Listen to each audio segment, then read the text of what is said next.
CSR and whistleblowing. Whistleblowing can be described as intentional acts by employees to expose either internally or externally perceived ethical or legal violations by their organization. Most whistleblowers are severely punished for speaking up. Most lose their jobs, and some are not even welcome to work in their own industry anymore.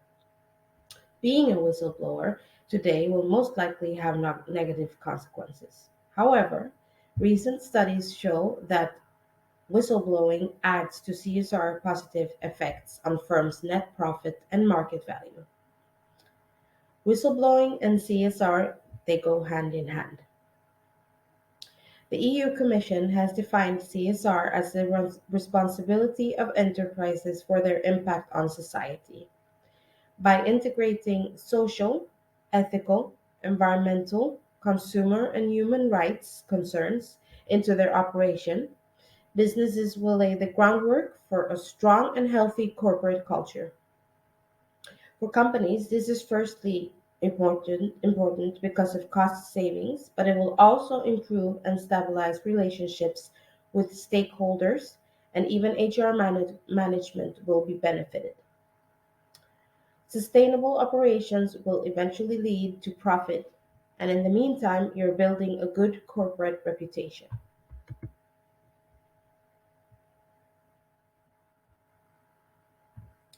Suzanne Fowler, a former Uber employee, posted on her blog in February 2017 why she had left the company the year before. This was the beginning of a big revelation and insight into the company's corporate culture. Fowler painted a picture of a workplace that tolerated sexual harassment, discrimination. According to Fowler, the sexual harassment began a few weeks into her employment when her managers started sending her inappropriate chat messages. Fowler was told by HR that her manager was a high performer and that no action would be taken against him. During her year at Uber, Fowler had to bring several incidents to the attention of HR management. However, she was threatened with termination and resigned not long after.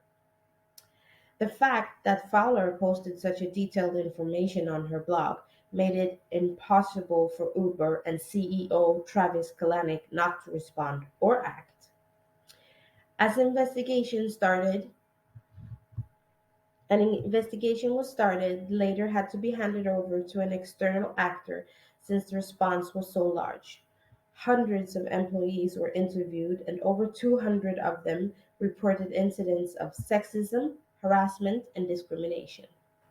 The final report concluded that Uber's culture needed to change.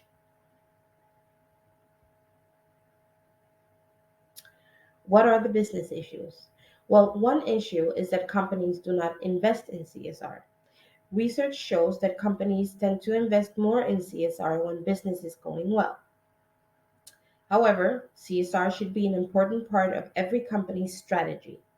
Another problem is not understanding that investing in CSR practices will eventually lead to profit.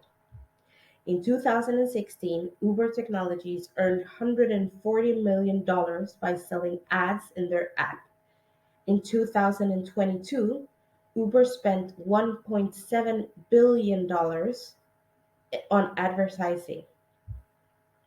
Multinational corporations often use money to further invest without realizing that investing in their own employees will also lead to profit.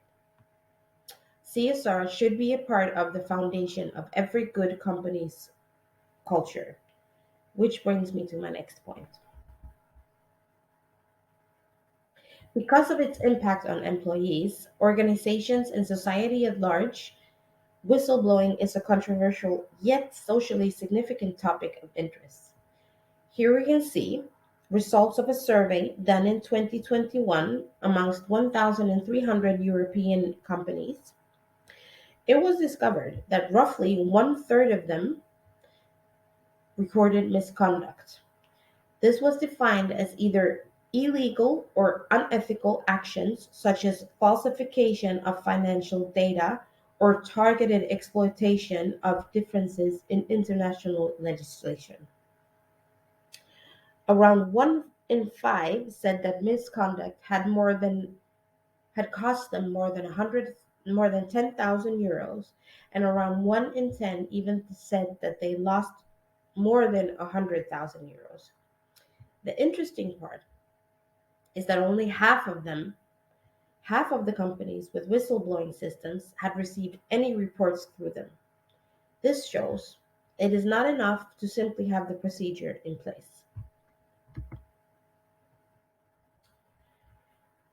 Many companies have the attitude that sustainable initiatives are only valuable if they lead to profit. This kind of self interest is a bad look for the company, and you should be less concerned with shareholders' value and more concerned with stakeholders' values. Mere compliance with expectations is not enough either. It is also being discussed if CSR practices should be seen as taking an ethical stand or as a business strategy. Making an ethical choice by treating your employees or all stakeholders fairly, or doing it to accomplish a strategic business goal. Let's conclude. Create a corporate culture on the basis of honesty and integrity. By doing so, the company can make a change both for its employees but also in society. Having manuals in place and including CSR in training, companies provide a set of values on which we can build a more collaborative culture. Invest in CSR and make sure you have a whistleblowing system in place so that the company can start listening to those who know the company best and make changes and improvements accordingly. Companies will and should have an interest in their profit. However, the days of Friedman are over, and there's no reason as to why the business of business is business anymore.